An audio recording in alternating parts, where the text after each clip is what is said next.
Just ping us when Lucy joins, so we know, or notify us, let us know.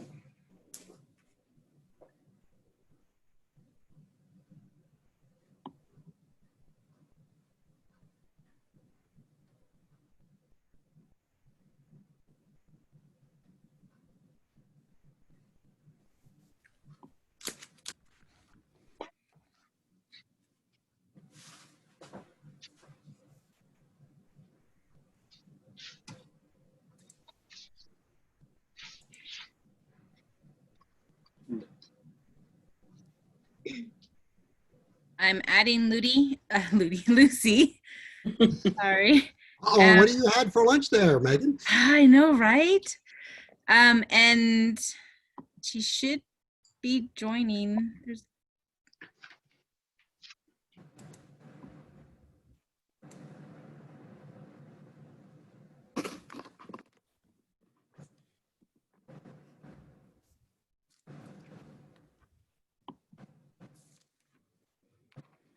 She doesn't have audio hooked up yet.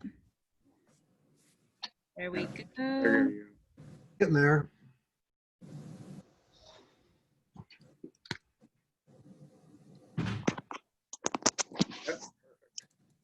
There you go. Lucy, can you hear us? Yes. Perfect. Okay.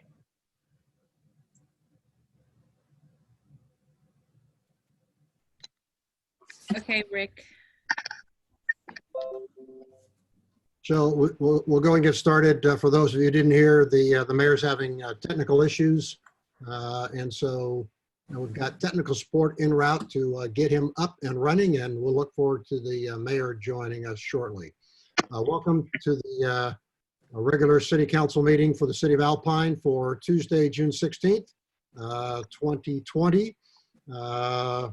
Let me run through a few quick notes. Hopefully everyone's had the opportunity, since you're on the Zoom call, to find out that this is a Zoom meeting. We are not meeting in person, but rather meeting on Zoom with the login information that was provided. Everyone in the audience will have the opportunity to address council on any agenda item after determination of quorum and proof of notice of the meeting. And as always, let's make sure that we're polite and adhere to the 3 minutes. If you've got a comment, please notify Megan, and she'll make sure we get you in the queue to be able to have the question. And the way you do that is you send Megan an email at director.finance@ci.alpine.tx.us. And we'll work our way through that. As everyone's learned by now, you got to have your full name when you make your comments and what ward you're part of. So it really helps us out from a council standpoint. Recognize who you're at, or who you are, where you're at, and provide your perspective. As always, no attacks on city council members or city staff will be allowed, and we'll look forward to getting our meeting going here. So with that, I will formally call the meeting to order, and if we would all now please rise and face appropriately to your nearest flag, which could be just about anywhere. We'll say the Pledge of Allegiance. Ready, begin. I pledge allegiance To the flag of the United States of America, to the to republic the republic for which it stands, One nation. under God, indivisible, with with liberty and justice for all. Thank you.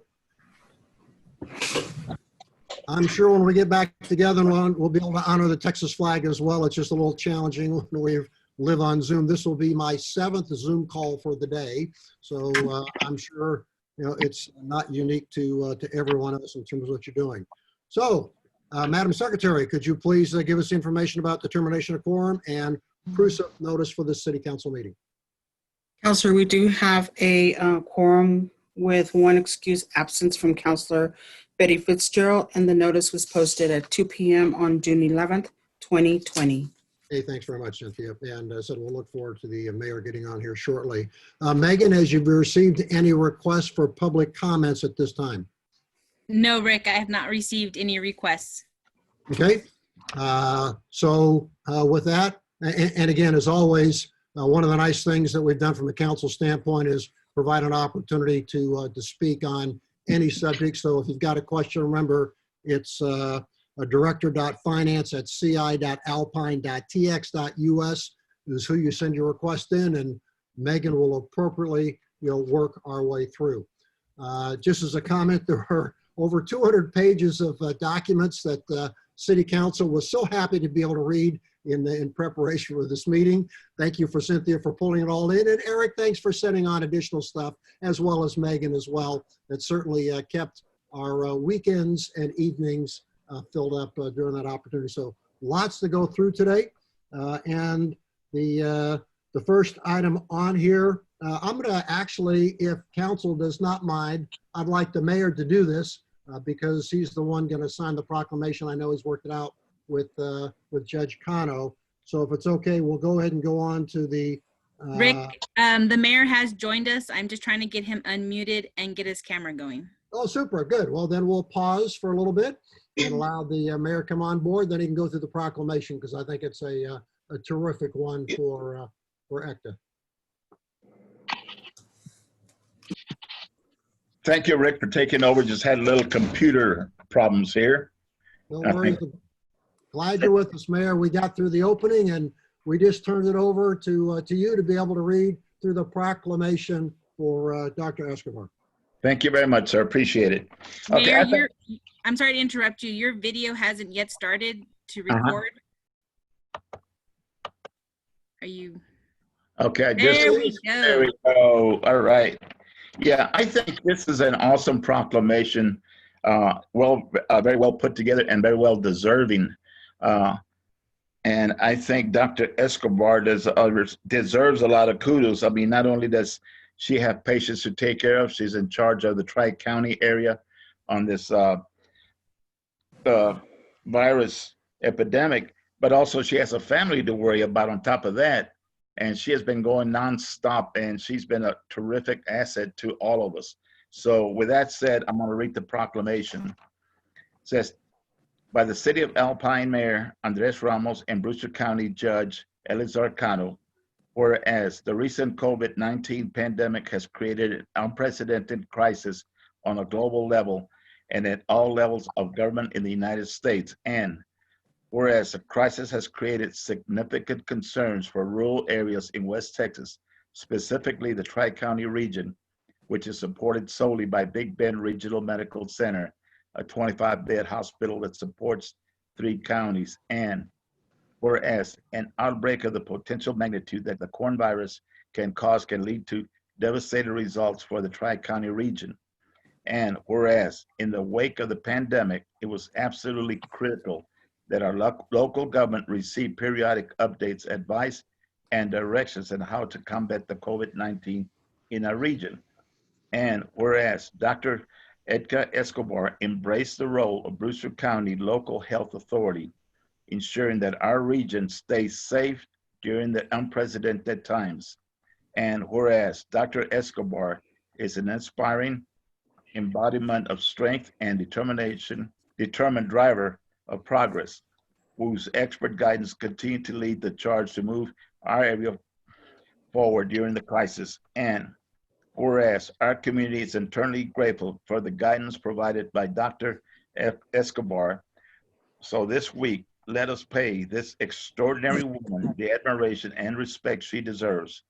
Now, therefore, I, Andres Ramos, Mayor of the City of Alpine, Texas, along with Elizar Cano, Brewster County Judge, do hereby proclaim the month of June 2020, celebrating and honoring Dr. Edgar Escobar month. In Alpine, I urge all citizens to be aware of the significant impact that Dr. Edgar Escobar has had in our effort to combat the COVID-19 pandemic in West Texas. In witness whereof, I hereunto set my hand this 16th day of June this year, 2020, Andres Ramos, Mayor, City of Alpine, Texas. And I will forward this also to Judge Cano to sign. And I think this lady, I mean, she has gone beyond what normal people would do to make sure that we try to stay safe, providing us a proper advice and keeping us updated on all the going on with the pandemic, not only in Texas, but through the country. So with that, I want to thank her in behalf of the city council, city manager, and our staff. Thank you very much, Doctor.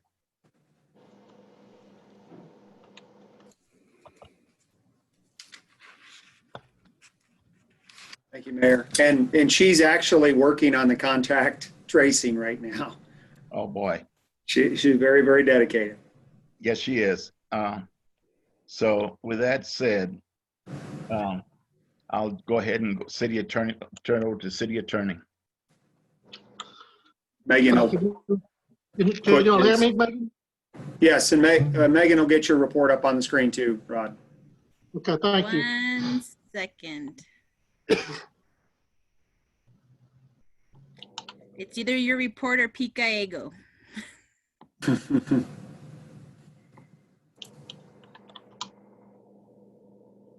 we go. All right, the mayor and council, I thought it was appropriate because of the recent events with the Black Lives Matter March in Alpine and what's going on nationally, to talk to you all a little bit about the rights, that free speech rights and the rights of protesters, and how they deal, how a city can deal with those. If you go on to the next slide, Megan, slide 2. The right to protest is protected in both the Texas and the United States Constitution. The U.S. Supreme Court says that the right to protest is also equal to the right to assemble. And in the Texas Constitution, they talk about the right to assemble and the right to petition for redress of grievances. And we're all pretty familiar with the First Amendment being the most important amendment to the United States Constitution about the right of the people peaceably to assemble. So these are all big stone rights that the U.S. Supreme Court, Texas Supreme Court have always guaranteed. And so what do these assembly protections cover? If the next slide, please. They cover the right to march, the right to leaflet, parade, picket. In other words, the rights to do what happened a couple of weeks ago here in Alpine with the peaceful march that we had here in Alpine. And they cover those rights that we've seen nationally, but they don't cover the rights to destroy property and burn cars and hurt people. So that these rights can be regulated, and in fact have been regulated in the past by many cities. The next slide, please. The limits to the speech and the right to assemble are limited. Obscenity is limited. Defamatory language is limited. Cursing, threatening to harm somebody, threatening to kill them, that kind of stuff. Fighting words that's going to incite lawless action. And unfortunately, we saw, at least I've seen on television, a lot of these fighting words because people's emotions are so stirred up nationally. We didn't have this in Alpine, thank goodness. So the next slide, the municipalities are allowed to regulate protected speech and the right to assemble. We can regulate the time, place, and manner of these kind of protests. And in fact, we did. In Alpine, the peaceful protesters sought a permit and worked it out with the police chief to do it at a certain time, and if they were going to be on a public street and express their views in public on public property. So that some cities have tried to limit these kind of protests by having such a harsh or strict regulations that people can't really express their views, and the courts have struck that down. So you have to be pretty open-minded about letting different viewpoints express their views and letting people do what they want to do as far as having their kind of march or communication or whatever they try to do. Next slide, please. And the city can allow these kind of protests to be in certain areas. They don't have to do it everywhere. The public has a right to be in public places. The public has a right to be on public streets, at sidewalks and parks. We have some places that are sort of specifically open for speech. I think the courthouse lawn would be considered one of those. I think the little place they have there for people to sit there would be a place for public speaking. So those would always be open, and it would get the county in trouble if they tried to close that. So we can't block people from meeting, but we can regulate where they go. And so the city's regulations, if you go on to the next slide, please. The city's regulations are limited to the public property. So if somebody wants to do something in private property, that's their business, and we don't have anything to do with it. So if somebody does something on private property and they're trying to incite violence, or they're trying to do something that would disturb the speech, the peace, that the city might be able to do something then. But the city, when they do things like that, they have to be careful that they can show that their actions are not based on trying to limit a certain viewpoint. In other words, the city can't go after just one side of a debate and leave alone the other side of the debate. If they're going to try to block something because people are getting out of hand, they have to be able to show it because it was actions of people and not because of the viewpoint of what they're talking about. The next slide, please. The private property owners are protected because they can have protests on their land. You know, people could open up their business for a gathering. People could open up a ranch to let people have a protest there. And there's nothing the city can do about it. If they want to get out on public property, they can also protest publicly. But once again, the city has the right to reasonably limit that, or to have some kind of regulation, maybe a permit, make sure the law enforcement's known about it. So as far as signs and people, you know, having political banners and having speech signs, Black Lives Matter, or Everybody's Lives Matter, or pro-gun, or whatever they want to say, the city can't really regulate what those signs say. The city can just try to make sure that the signs are not left on public property, and that they follow other state laws. Finally, the next one on permit requirements. The city can have some kind of regulations to make people have a permit, apply for it a few days in advance. A reasonable fee is allowed. We can review the permit, but it has to be reasonable what we're doing. We can't have regulations that block people from doing what they want to do. It really should be pretty much like what Alpine did with the recent march. It was a reasonable review to make sure that things were going to be orderly and that the local authorities were aware of it, so that they would be ready to step in if something happened. And then finally, the right to disperse a protest has to be the last resort of law enforcement.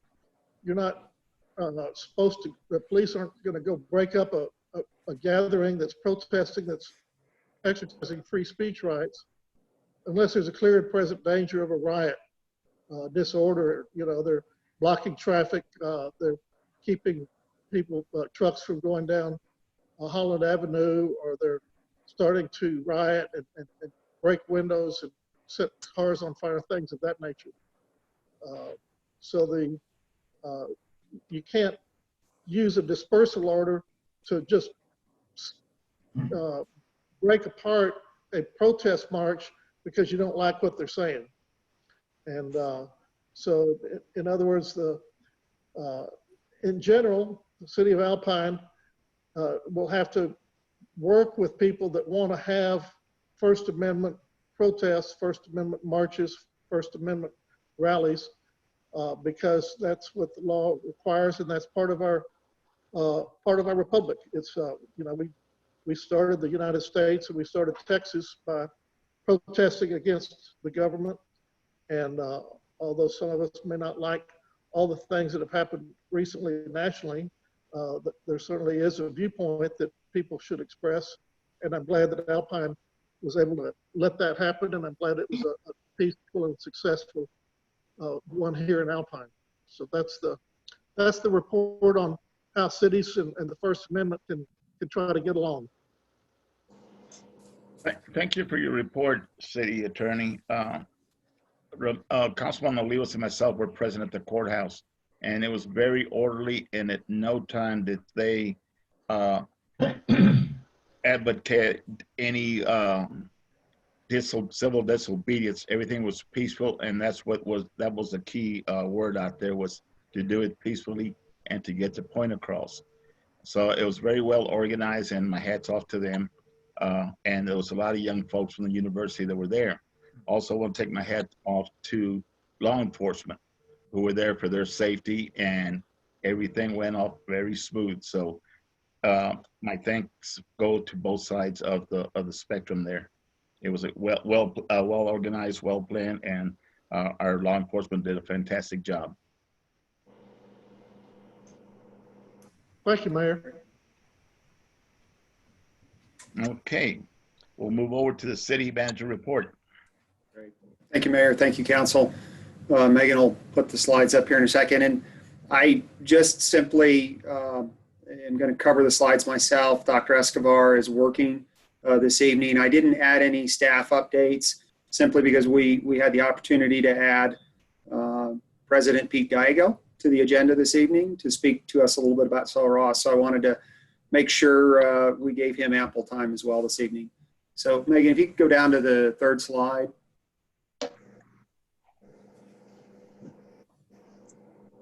Certainly, in I think looking at the proclamation the mayor read, I mean, we've become accustomed to understanding Dr. Escobar's depth in explaining what's going on. I will try to pinch hit this evening.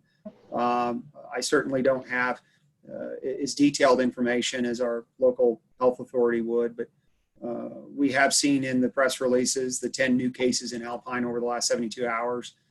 There has been a common location that has been identified, meaning most of those people were there between June 5th and 6th. That location is voluntarily closed for some deep cleaning and some other pieces. And of course, that really speaks to the contact tracing. If somebody does test positive, the people doing the tracing look back 72 hours and understand where, places people have been, who they've been around, and then starting the communication trail with those folks as well. And it's certainly a very, very important part of the whole process.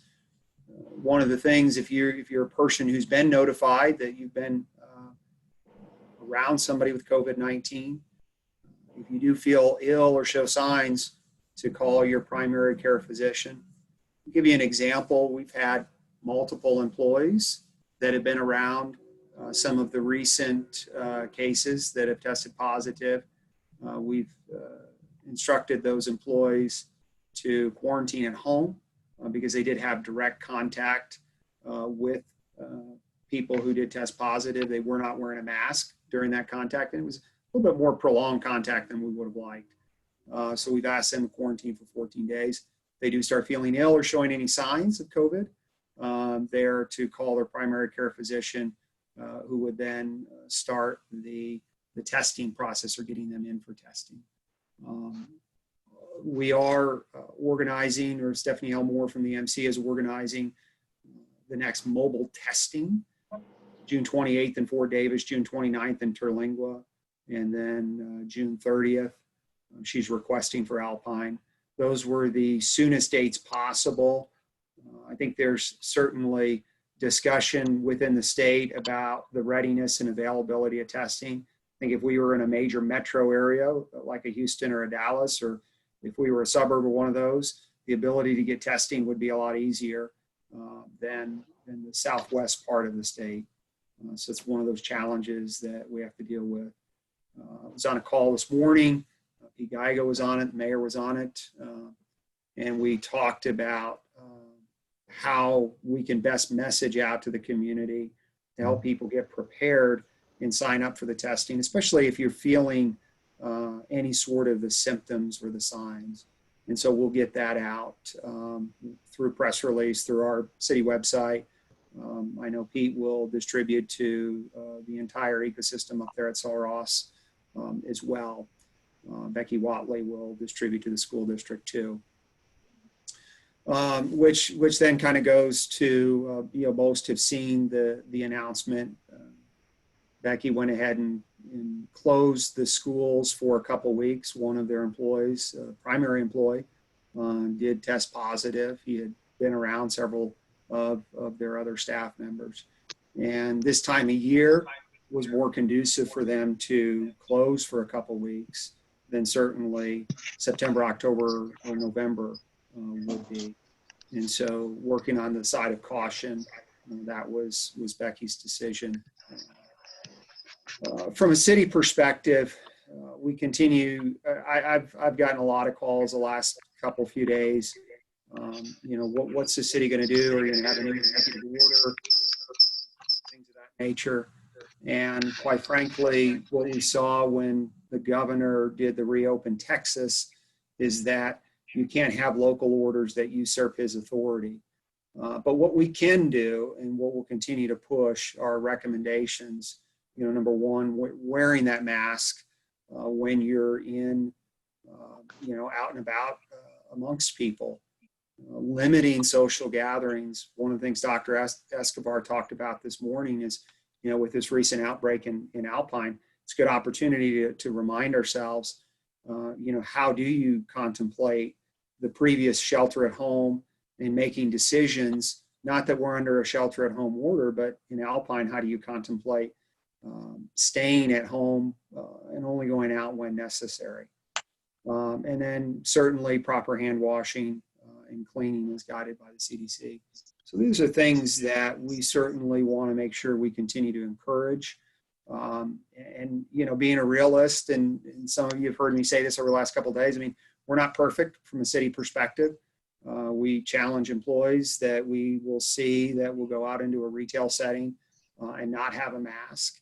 There's certainly not a mandate from the state, but we're really working with people to make the right decisions to help preserve the health and safety of those around each other. So that's been our position from a city perspective. You can move forward to the next slide, Megan. Eric, I'm going to interrupt you for just 1 second. Rod, are you logged in twice? Yeah, I'm trying to log in from my computer. Okay, I was about to kick you out. I was just logging in from my computer because I was having trouble doing that earlier. Okay, sorry, Eric. I just need to verify. Yeah, no, thank you, Megan. This was on the New York Times website. ECTA had migrated over to using this, and if you really think about it, that heavy red line, trend line is the rolling 7-day average. And in Texas, we continue to trend up. And so, beyond just looking at caseload, it's looking at hospitalizations, which is another important thing. And then also looking at, the death rates. Unfortunately, close to 120,000 U.S. citizens have perished. A little over 2,000 Texans have. We hate to see that, but we also know that the treatment of those that have gotten infected, that continues to improve. I think a lot of positive feedback to the medical staff and medical industry. Next slide, Megan.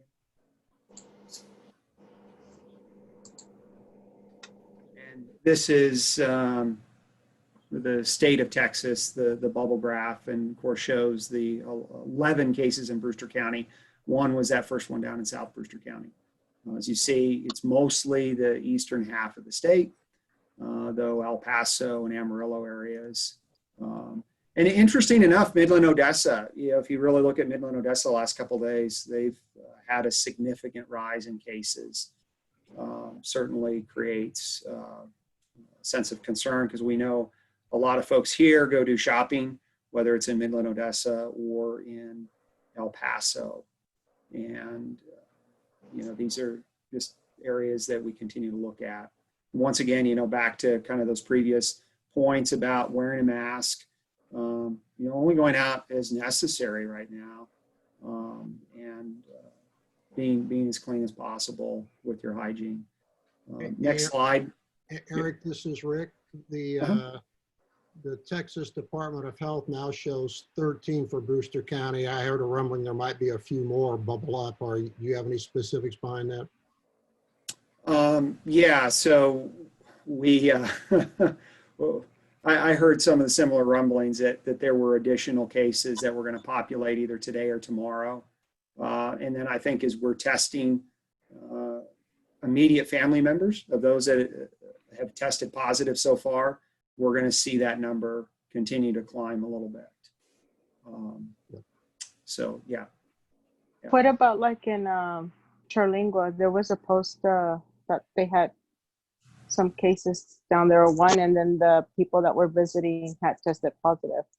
But had Yeah, so that was talked about on the call this morning. There was evidently a group of 4 that had come, I believe, from the San Antonio area. They were there one night. They had frequented a couple places down there. I believe the Starlight Lounge was one. And they were feeling sick. They checked out, went home, and then went in and tested positive. I mean, looking at the timing on that, it would have been something that you would anticipate they brought with them. I'm sure they had some level of contact with people down there.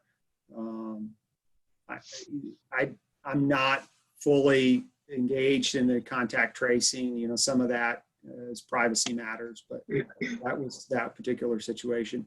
We are getting, hearing some rumblings about potential positive test cases in Marfa or Presidio County. And, I anticipate we very well may see some cases pop up there as well. Any other questions on these slides so far? Yes, Eric.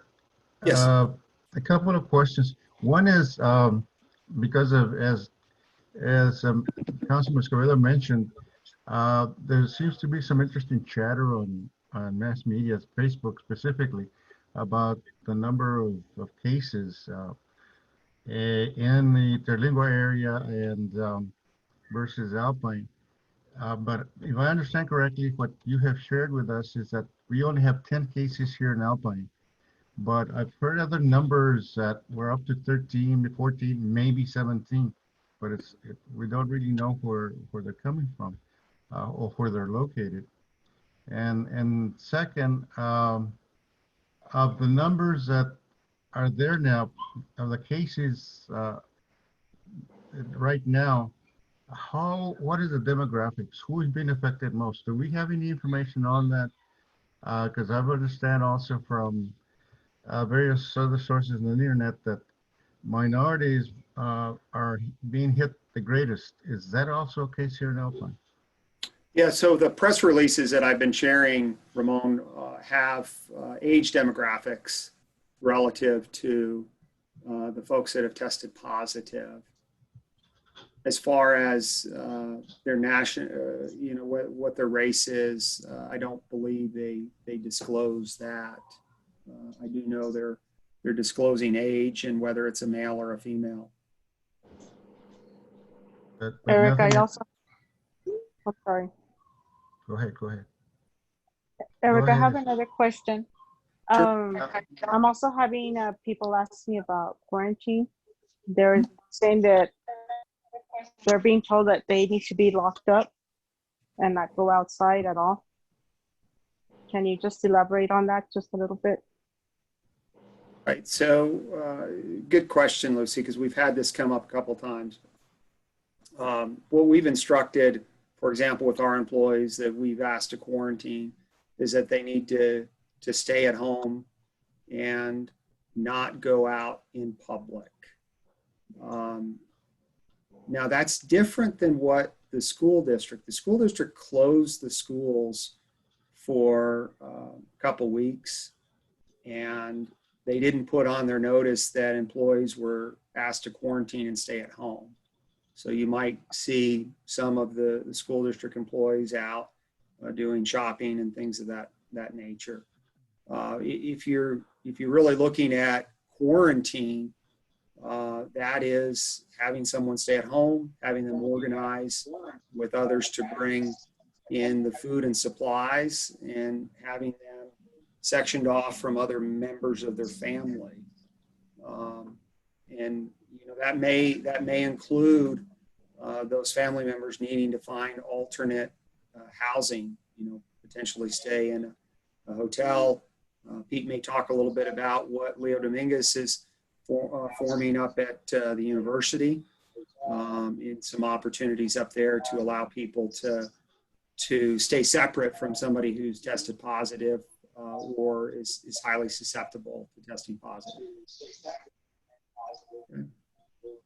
And if they're wanting to test and if they don't have the means like insurance, is somebody able to pay for their testing?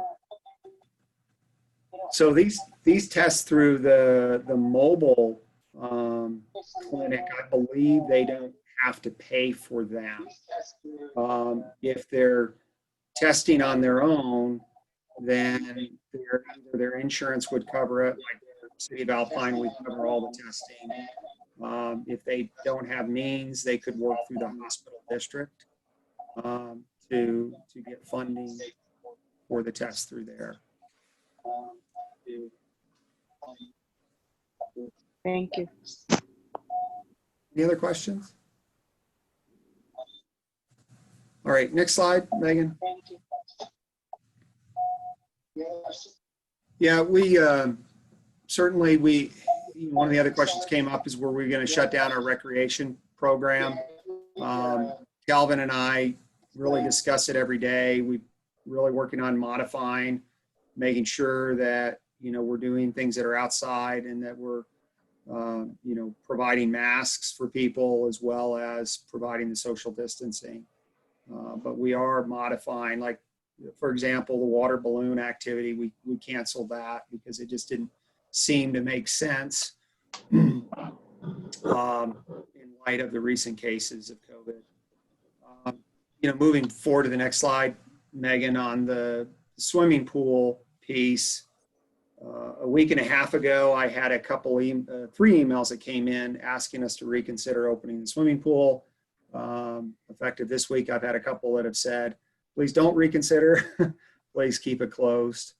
Really, it doesn't seem to me that the timing would be right to open. And generally, what that's going to mean is that the pool is going to be closed through the rest of the summer, because if we were to make a determination on July 7th to do it, we'd probably only be open for a couple weeks before our team has to disperse back to their own respective schools. But we are growing in attendance. I mean, we got a lot of people that are excited about it, and so we're excited. We've got Sol Ross that's working in parallel with us on Frisbee golf. It's something we feel can be accomplished with good social distancing, and it's a good outdoor activity. Next slide. Large group gatherings. Certainly, we're limiting renting out our Civic Center pavilion. There is a event at the Civic Center that's scheduled in early August. It's a big fundraiser. So we'll continue to work with them, engage on that. Nice thing with the Civic Center is it's 8,000 square feet. You can open it up, keep it aired out. But we'll continue to look at how things are progressing here in Alpine leading up to that. The governor did extend the order, allowing us to create a quorum in a virtual setting like this. So that's a positive. Megan and I are preparing for the budget workshops and whatnot, as if we'll do them consistently through Zoom. Certainly if if I know we talked last meeting, it would be nice to be able to do face-to-face on the budget workshop and some of the budget work. I think right now, there's heightened concern on gathering, especially in a place like council chambers, though we could use the Civic Center. Yeah. Eric, I'm sorry. Sure. I've got a concern. We got the big band coming up, next month? Mm-hmm. And that's usually a big event for Alpine. It brings a lot of folks from all over the state. Right. So I'm a little concerned with that number of people being so close together. And I know you and I have talked about, using perhaps different venues for these bands to play at. But still, you'll have, large number of crowds. And I'm a little concerned about that. Yeah. So a couple things. Stuart and I had an email exchange on that earlier today. He's building a worksheet that will outline how he's setting up to provide social distancing in a safe venue. There's also Texas State, one of the associations is sponsoring an event tomorrow. It'll be an online forum on how to create events that are safe. And Stuart, Heather, and Chris will all be attending that and provide us feedback relative to what the plan is to keep Viva Big Bend as safe as possible. Eric, Stewart's on the call today. Yeah. Hey, Stuart, Megan, can you pull Stuart off mute?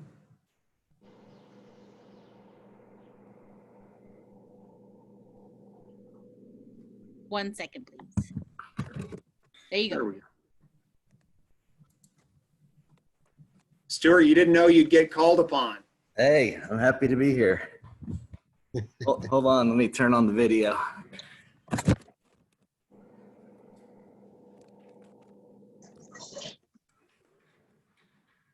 There he is. Hear me? See me? Okay. Go ahead. Well, as Eric was just saying, we're going to have a long list of things that we're going to be doing to kind of keep Viva Big Bend safe. I mean, the biggest thing is we're looking at 30% to 50% of the people attending. Like, this isn't the 100% of Viva Big Bend. We're scaling it back, selling fewer tickets, keeping the capacity the same so that we're not filling the venues the way we do normally. And on top of that, with face mask recommendations and temperature checks, we're looking at a whole different model this year. It's a very scaled back version, and we have moved some shows to outside when we can. Like normally we're at the Holland Hotel, kind of packed in there in the courtyard, and we would move that to the visitor center. Been talking to Eric about doing some shows, doing something there. But it's gonna be a lot different feel and look this year, but still hope it can could contribute to the businesses.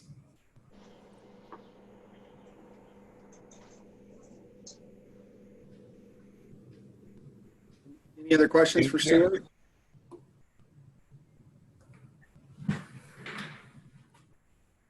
Okay. Stuart, my main concern is, of course, spreading of the virus.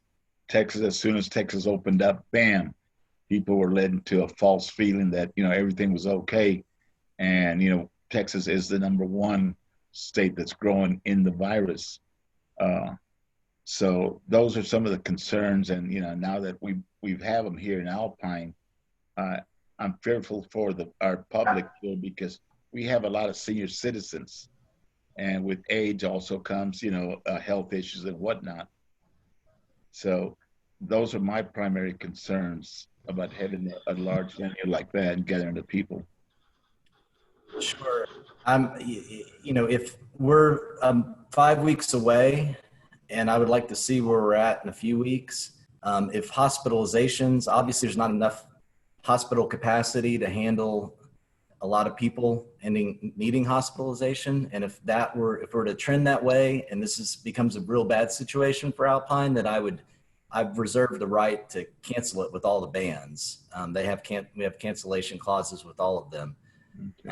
But if things are able to stabilize, if there's not, these people recover, there's not a huge spike, then we'd like to continue with the limited capacity, smaller shows, outside shows where we can.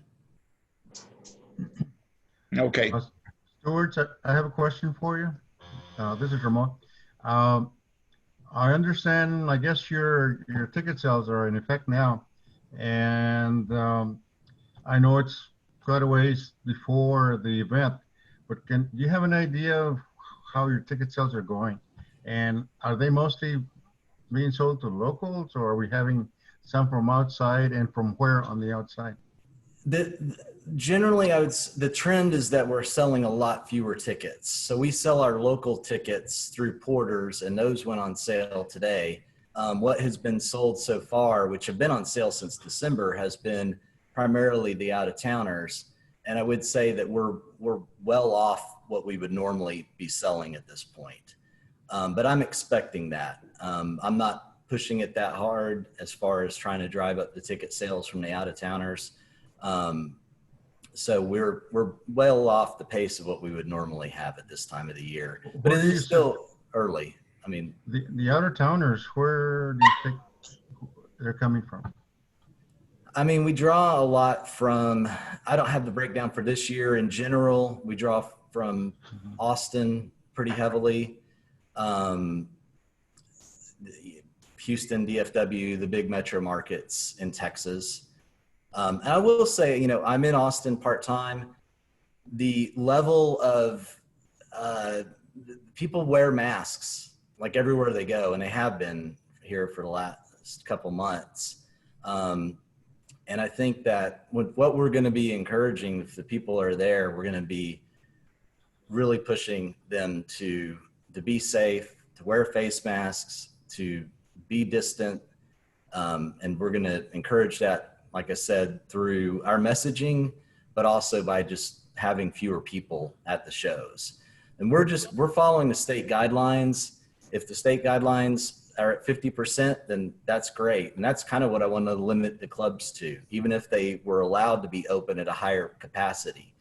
And if they go south, if they start to close down even more, then we would have to, that would be an issue where we might want to cancel if the state starts to close up again.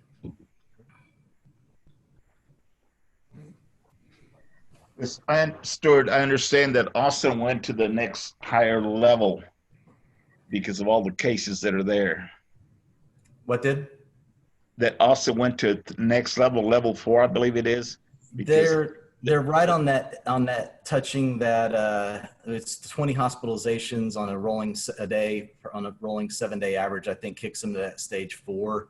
I don't think they've enacted any of the rules yet that are associated with that, but yes, they're technically right on that boundary. Sorry, Steve, I'm on a Zoom call right now. Okay. Yeah. I want to make this work for everyone. I want it to be something that's welcome. And I'm more than willing to, discuss this as we get closer. We're still 5 weeks away. Things change by the week. If we're in a lot worse spot in a few weeks, that's a whole different story. But I think that we can come up with a model that is really, safer than what you might be thinking at this point. Well, I'm glad you are, and I'm also glad that there's a clause in there for your bands in case there's a cancellation, because safety right now is the most concern for us here in Alpine. So we appreciate the efforts that you're doing to promote this. And I'm not against it. Be a big band, I always participate, but right now I'm just a little leery on a lot of large scale venues like that. I get it. I am too. I'm watching it, and it's been a lot of back and forth of should we not, and and that the ultimate verdict is still out. Well, thank you very much, sir. I appreciate it. You bet. Thanks, y'all. Questions for Stuart? Anything else? Can you pop that presentation back up? All right, next slide, Megan.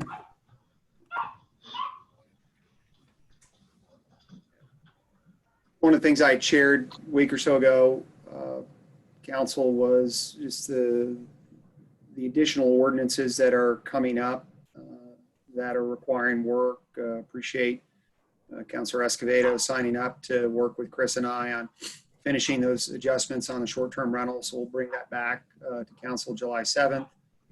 Councilor Stevens been working with Chief Martin on the noise ordinance. We'll talk about that in information discussion this evening. And then I've got 4 more that are going to require work, and we'll need council sponsorship or a council person to work with myself and staff. Utility billing, we're going to need to work through that during the budget cycle. Shipping containers, right now they're actually not permitted in the city, and we've got a ton of them. Fire inspection fee, as we get Philip certified, we're going to need to establish that fire inspection fee. Lighting ordinance, planning and zoning will talk with JD Newsom and Bill Wren from McDonald's Observatory this month, and then we'll need a council person to work with us on that. And then finally, property maintenance. I've asked Judge Stewart, municipal court, to work with me and address with council at a July meeting. So please contemplate those and let me know who's willing to work on which ones. Okay. Next slide. Board and commission update. Really wanted to give this visual here. We've got in yellow vacancies across the board. Sent out applications on the hotel committee as well as transportation committee. Got a couple takers to make some recommendations there to fill some of the holes, but really need everybody to look and contemplate, which kind of led to this bigger question around Building and Standards Commission. We've got 1, 2, 3, 4, 5 active volunteers there right now. Technically, if we look at our code of ordinances, those responsibilities can be handled by our building official, and we could certainly work to redirect some of those volunteers to other committees in support of the city. So wanted council to be aware of that. The next slide, Megan, does really some deeper dive into what David Hale's responsibilities are as our building official, and how that would impact if we looked at disbanding the Building Standards Commission. So certainly don't need a decision tonight, but wanted to get out there in a public meeting, and feel free to get back with me independently so we can look at how we get our boards and commissions filled across the board. So Eric, I would like to talk about Building Standards Commission. As you recall, what created that was the challenge about giving some teeth to our code enforcement, because when Robert was here, there was certainly a number of issues. It's great that David's on board. I think with a little more background and insight, to be able to go work that. I think the challenge remains, though, the item on the bottom, and that's being able to place liens and actual building demolition for substandard buildings that need to be addressed. To me, that is the core issue. And that's really where Building and Standards Commission spends most of its time. So I think we really need to understand that element and what the strategy is before we can contemplate what we do on Building and Standards Commission. Yes. Yeah, and spot on, Rick. That is the core of it. And that's where, from a community perspective, we're challenged, because if you get to that point where something is recommended to be demolished, I mean, that brings a whole level of emotions out as well. Yep. Well, and that's why we made it a judiciary body independent of city council, because the last thing we want to have happen is start to get city council weigh in on issues, because we know everyone in the doggone community that starts weighing that, so they have that separate item. It might be a strategy is for David and the building official for them to do their work, and then the time when the Building Standards Commission meets is only to be able to place liens and for demolition of substandard buildings, which are safety issues, which is why that was fundamentally created. So I think with David on board, my sense is some restructuring could occur that still provides the teeth necessary to go work it.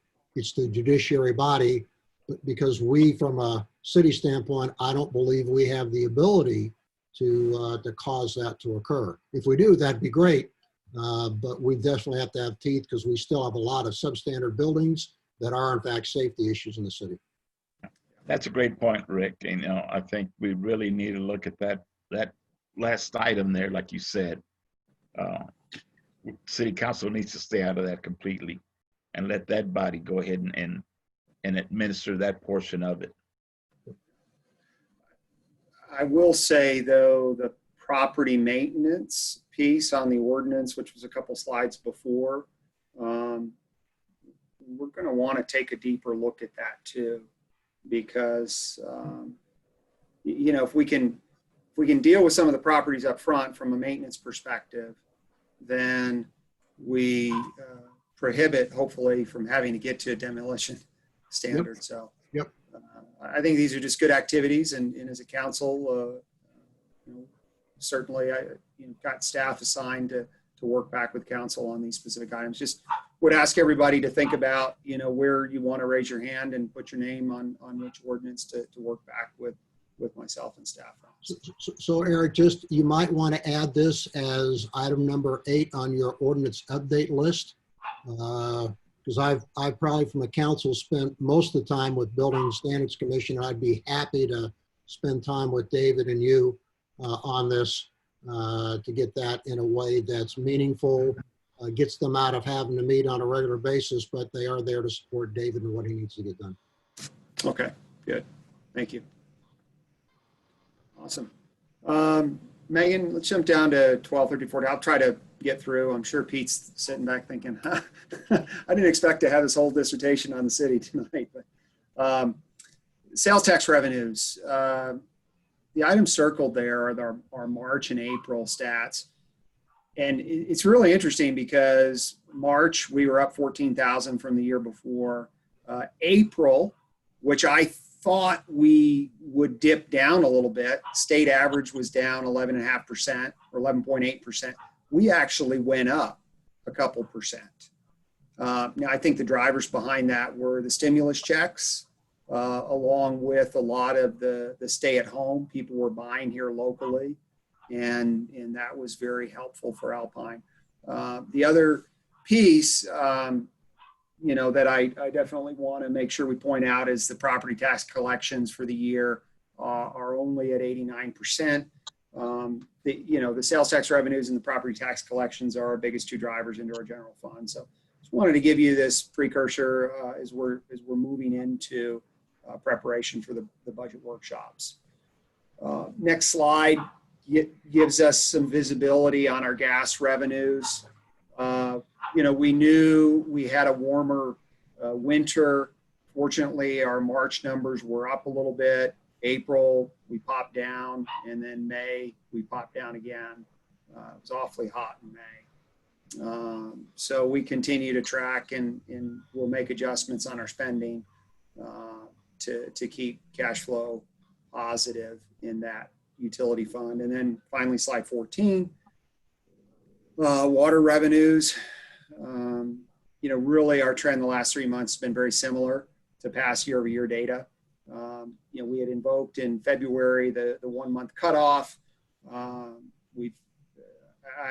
give hats off to the citizens in the community. We've not been having issue with that growing again, meaning a bunch of late payments. I mean, certainly we do have late notices we're having to send out, but people have been very diligent about paying their water bills. So thanks for that. And with that being said, last slide is a tribute to our great Sul Ross State University. So if I might interject, because we're about to have a terrific leader in the community come on board, remind everyone, if you want to ask a question, please send a note to director.finance@ci.alpine.tx.us so that Megan can get you in the queue.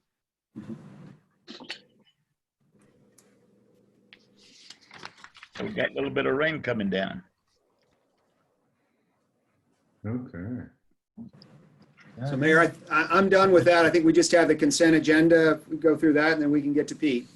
Okay, very good. Pete, welcome back to Alpine. Thank you. It's always good to be home. And I appreciate the words that you said at the meeting this morning. You know, we do need that great connection between the university and the city, and I appreciate that. So it's yours. Hey, Mayor, we just need to We do have the one item. I'll consent open the agenda. process. I Okay. propose we approve the consent agenda as presented. Okay, is there a second? I'll second. Okay, is there any discussion? Seeing none, all those in favor, raise your right hand. Opposed? Okay, motion carries. Thank you all very much. Okay, now we get over. Well, I appreciate the opportunity to chat for a little bit with all of you. It's certainly an honor and a pleasure. And no, Eric, I didn't mind. It brought back a lot of memories of budget conversations and sales tax revenue and all sorts of other things. So it was actually very interesting to listen to. I will tell you that I am becoming president of Sul Ross at a really challenging time. I mean, we have between declining enrollment, a health crisis and with the pandemic and COVID, and then an economic crisis added on top of that. It's certainly a challenging time at Sul Ross, but I think that we're making excellent headway. And part of my goal, frankly, is to integrate Sul Ross more closely, not only more into Alpine, but into all of the communities that Sul Ross serves. We have 3 other campuses in Del Rio, Eagle Pass, and Uvalde. And aligning our campuses and aligning our curriculum with the local economy, I think, is tremendously important so that we build a better relationship, not only with the local government and the local elected officials and the local people, but just as importantly, we want to have a relationship with the local business community so that we can supply the graduates, we can supply the students, the interns, or even the part-time employees that those businesses are looking for. We, like everyone else, are extremely concerned about the COVID situation. You know, last week I would have told you that you know, we were in pretty good shape. But over the course of the weekend, when you have that kind of, you know, by the numbers, it doesn't appear that big, right? If you're comparing this to Austin or San Antonio or Houston. But percentage-wise, it was certainly a huge increase in something that we're watching very carefully. This morning was my first opportunity to meet with the public health group, and we did so by Zoom. And I will tell you essentially what I told them with respect to Sul Ross wants to be a full partner in the community as we go forward, not only through this economic crisis, but through the COVID crisis and beyond. When I was a kid, we had a great relationship between the Hill and the community. That seems to have dissipated some over the years, and it's something that all of us here on the campus are extremely interested in rebuilding. And to that end, we have offered our resources in this fight against COVID. Obviously, you know, Mayor and Eric, you all were on the call this morning. I have somewhat of a difference of opinion, I guess, with the Public Health Authority, but here's what I would lay out for you, and here's what we are working on. We have looked at why it is that people are afraid to be tested, and why it is that people are so hesitant. So number one, we firmly believe that people are worried about the financial impact of a positive, what's going to happen to me. So for employees at Solros, we've indicated that they're going to be fine, and we're going to work through it. We have some sick leave regulations that we've got to work through, but we're allowed to pull sick leave. So those of us who are healthy will give sick leave hours to those of us who are not, and we'll take care of each other, and there will be no loss of income. We're not requiring anyone to lose their vacation time or to lose any other time. We're giving COVID emergency time. Number two is, how am I gonna eat? And if I'm quarantined and I'm stuck in my house, how do I get anywhere? What do I do? So I've asked the University Police Department to look at, we think of them as law enforcement, but we don't always think of them as public servants. And so the police department is bringing me a proposal to organize the rest of our campus, our employees, on a volunteer basis to do a food delivery service to members of the Solros family, the Solros University community, who have been diagnosed with COVID and who need that help. We hope to have that up and running. We have not yet had our first COVID diagnosis of an employee or a staff member or a faculty member. But I'm sure that it's a small town, and I'm sure that will happen. So we're trying to organize ahead of time. The third thing that we're doing is, in bigger cities, there's a facility where people would go if you were in Austin or San Antonio and you got sick. We didn't want your family to get sick. So there was a place to go where you were medically monitored, whether it was a civic center or something along those lines, where there were cots set up and people who were sick would have a place to stay. Well, Solros doesn't have the resources to do something along those lines, but we can approach it from the opposite direction. And so we are now studying the idea of opening our dorms up to families who someone in that household has been diagnosed as positive with COVID, so that you don't have to worry about subjecting your wife or your husband or your kids to COVID. We're looking at our authority and under what circumstances we would be able to open our dorms to people in the community who need a safe place to stay, because it's easy to say, well, yeah, we need to quarantine, or yeah, we should separate for the time being, physically. But it's another thing, especially, I think of the neighborhood that I grew up in Pueblo Viejo, in the Pueblo Viejo part of town. And nobody would have the money to rent a hotel for 2 weeks or to figure out another place to stay along those lines. So we're looking into that ability as well. And frankly, thirdly, what I would like to do, and here's where I differ with the public health authority, and obviously, I understand that my JD is 3 or 4, I guess 3 letters off from an MD. But here's what here's the example that I would give you. We have for some years operated a daycare for students and employees of Solros. We had a situation where, well, let me back up. The 2 employees of Solros who work there they both have pre-existing medical conditions.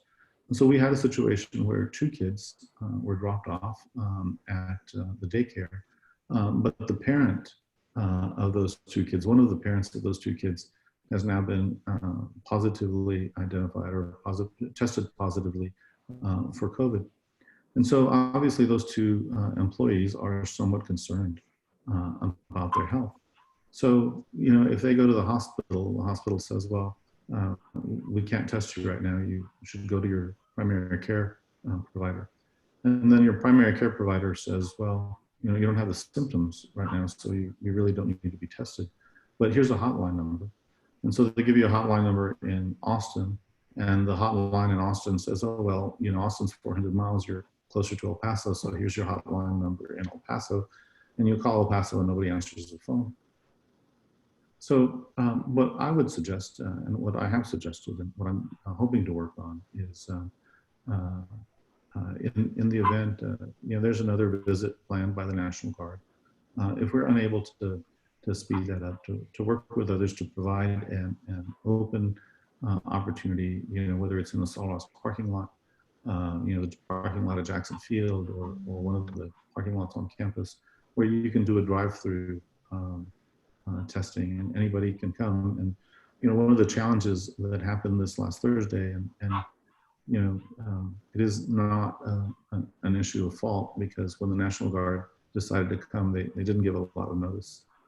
But as a result, Sol Ross wasn't aware of it, the school district wasn't aware of it, the city wasn't aware of it, the sheriff wasn't aware of it. And so we did not have the opportunity to pool our resources, coordinate, and get people there to be tested. So it would have been very easy for Becky at the school district, for example, to send everybody an email that says, hey, you know, this testing service is here. If you want to get tested, now's your chance, head over there. I would have been thrilled to do the same thing on the Sol Ross campus.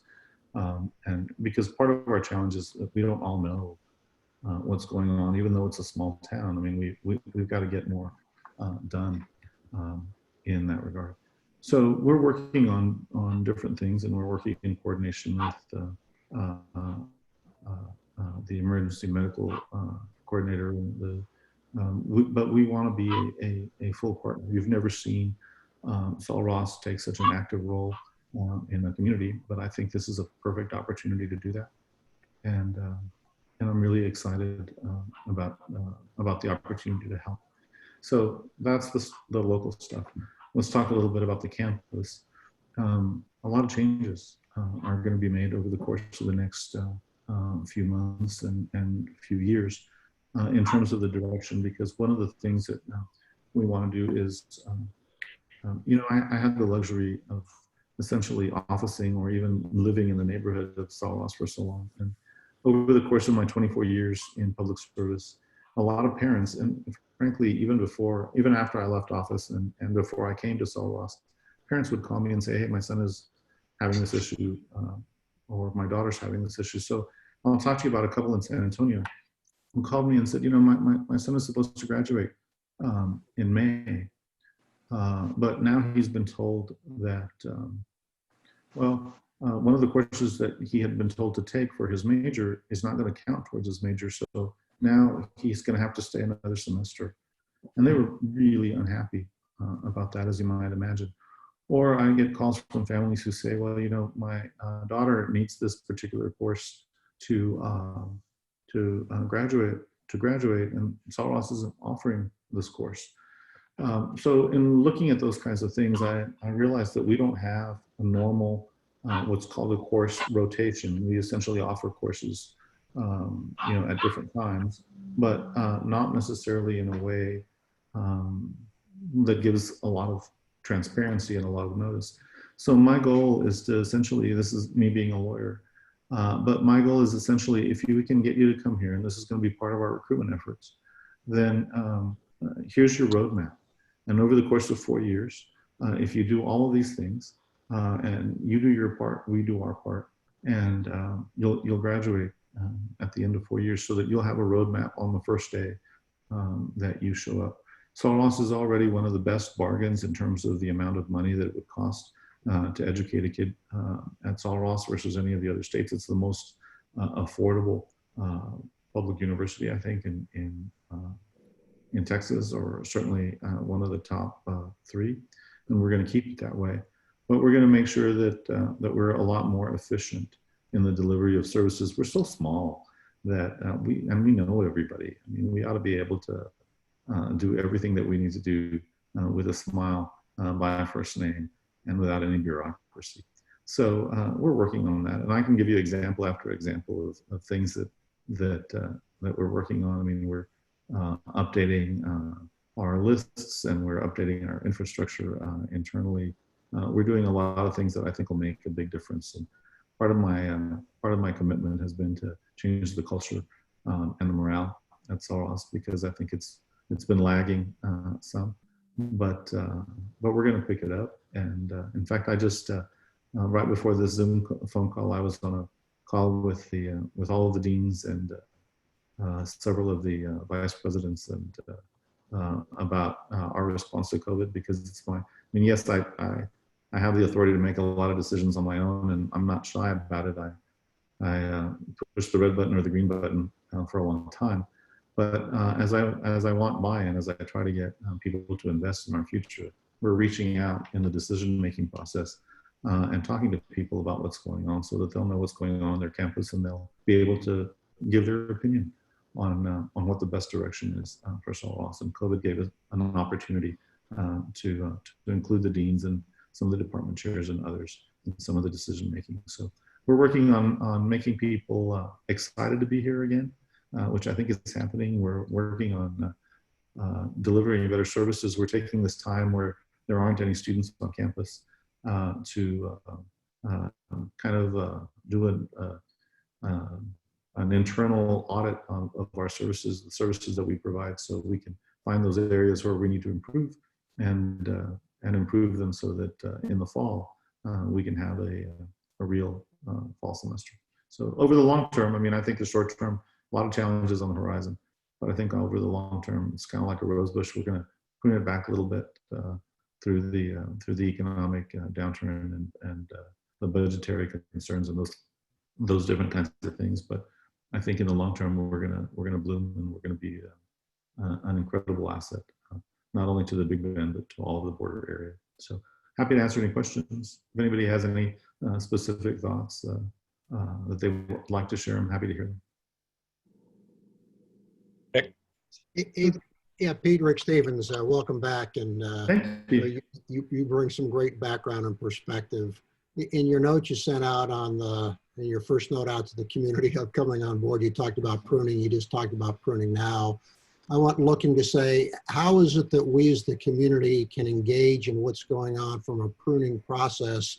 Because I'm not entirely clear what that means. You're trying to position long-term. Certainly there's some short-term needs, but how does it, as the community, get engaged in that, particularly as we think about businesses that look to Soros for people that have the education they're looking for?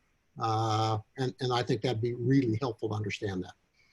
Well, we will be reaching out shortly to the chamber and the city, and we met already with the Downtown Association to try to figure out, how we can be most helpful, what services they need from us. Because when I talk about pruning, as an example, the governor asked us to cut 5% of our budget because of the changes in the economy, right? So for us, that amounts to about $1.4 million, and you don't find $1.4 million under a mattress. So we're having to go through. The other interesting thing for those of you who are about to go in on this budget adventure, so cutting 1.5 from our fiscal year, next fiscal year, which starts on September 1st, well, you can amortize that out over 12 months, right? So you have, I mean, if you think about it in terms of a loan, and if you borrow $100 and you have a year to pay it, well, you get 12 payments. But for me, as an example, I show up here on June the 4th, and I have to cut 5% by August 31st, because I have to cut 5% from each fiscal year. So I have 3 months to cut because the other months we've already expended, right? I mean, there's only 3 months left of the fiscal year, actually now 2.5. So right now what we're doing is we've stopped hiring. We've stopped traveling for anything that is considered essential. So the professors aren't going to continuing education or going to conferences or meetings to the extent that we can hold people at home. We've been doing that. So we've been trying to save money. That's what I mean by pruning. But over the long term, Councilman, you're exactly right. We're going to have to align ourselves we've got, for example, areas where we have an ample number of students, but not enough faculty. But by the same token, we also have areas where we have an ample number of faculty, but not enough students. So we're going to have to align those and figure out. My vision, I would think we've got to find 5 or 6 niches that we're really, really, really good at, where we can essentially build ourselves a reputation for those areas. And then once we're really good at those areas, we can start rebuilding the bells and the whistles that we would like. But for now, I think I'm looking at putting resources. Education, for example, is one of the areas that we have a history in, right? I mean, the programs over at what I still call RAS, Range Animal Science, although now it's Agriculture and Natural Resource Science. I mean, those are pretty core. So we're gonna be looking at our core functions over the long term and making sure that they're healthy and that we can continue to grow. Okay, and I know one of the hard things you're going to have to make a decision about the nursing program. You know, certainly we have a shortage of nurses here in Alpine. There's a huge issue or a huge plan to go push forward to make that happen, because we got to recruit. We can't get enough, and they won't move here. But if they're from here, it helps a lot. But I know that's a decision you're going to have to make. So the more we can engage. Well, and I agree with you. I think the nursing program is vital to the region. I mean, look at us now. I mean, we need more public health people, right? I mean, we definitely need the help. Right now, that isn't actually on my desk. Right now, the state, the Board of Nursing has not approved the curriculum yet. They've told us that it's the best proposal that they've seen in years, and they're excited about it. But because of COVID, they also haven't had an opportunity to actually sit together, and so their process has slowed down. But I expect that we'll get that approval, and I expect that we'll move that program along. Super, thank you. Anything else? Yes. Congressman Gallegos, felicidades. And, Gracias. and on your appointment. And welcome back to Alpine. And on behalf of best wishes to you and of course your new staff now in trying to establish and fulfill that mission that you are working on, and of course to comply with goals, university goals and objectives for the school as well as the greater Alpine community. Se lo agradezco mucho, Councilman. I appreciate that very much. It is absolutely wonderful to be home. No lo creo todavía. I mean, I'm still in a little bit of shock. It is.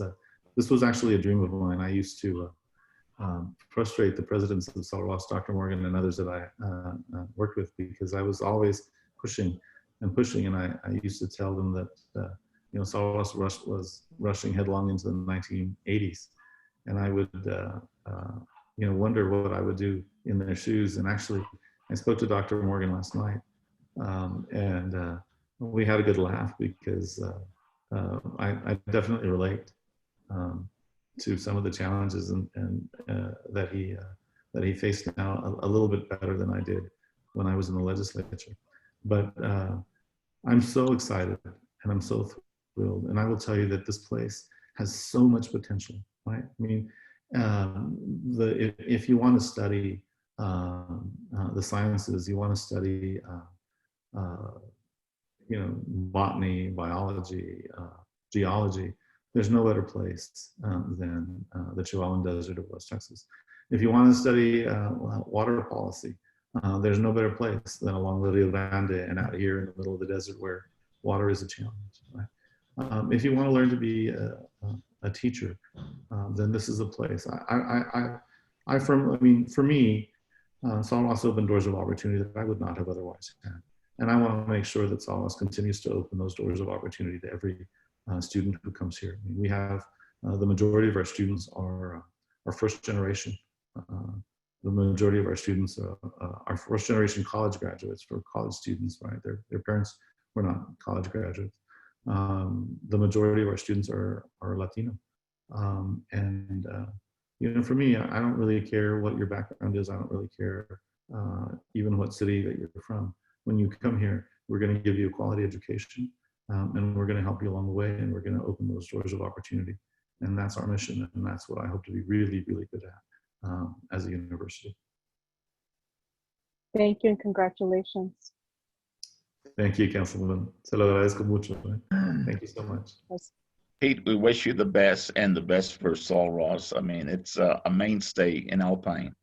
And let's get those adult education courses back. I took advantage of them a couple of times, though. I think that'd be a good way to engage also the adult community. And also, let me ask for one favor as you, because I had this conversation with the faculty and I had this conversation with the staff. So our formula now, I mean, our members of the legislature are all going to be fairly new, whether it's, you know, regardless of who wins the election, none of them will have ever served in a regular session of the legislature before. And it takes a while to, you know, with 181 people, it takes a while to work your way up. So our formula funding is critical. Our funding now is based on two things. It's based on head count, which is how many students we have, and it's based on contact hours, which is, you know, how many courses are you teaching. And when I met with the faculty and I met with the staff, this is what I told them, and I'll ask you for the same favor. Right now, summer 1, summer 2, and fall, the 3 semesters before a legislative session are when the legislature takes that snapshot of students for purposes of formula funding. The legislature meets once every 2 years. So whatever students we have, when they're counted, that's how many we're going to get paid for. That's how we will be funded for 2 years' time. So our funding right now is critical because summer 1, well, we didn't do a summer 1 because of COVID. So our number of students for summer 1 is 0. Summer 2, which I hope you know, will take off shortly after, you know, in the first week of July. Summer 2 is online. Our numbers actually look okay for summer 2. But the fall semester is a toss-up, right? Nobody knows what's going to happen there. So here's my favor. What I asked the staff and the faculty members to do is, look, I said, you know, we have, if every single employee of Saul Ross recruits one person, one student to come to Saul Ross, we'll increase our head count by 20%. That's a big, big, big deal.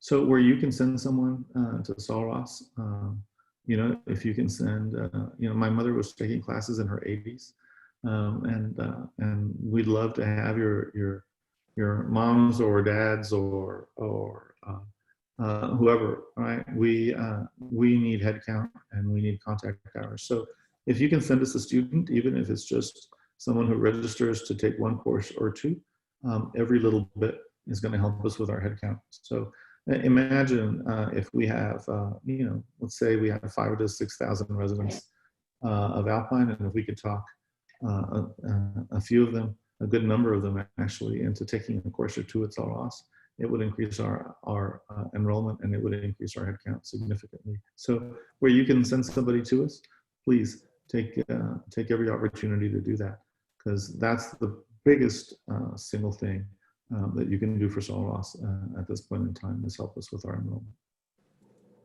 okay, sir. Thank you very much. Any more questions?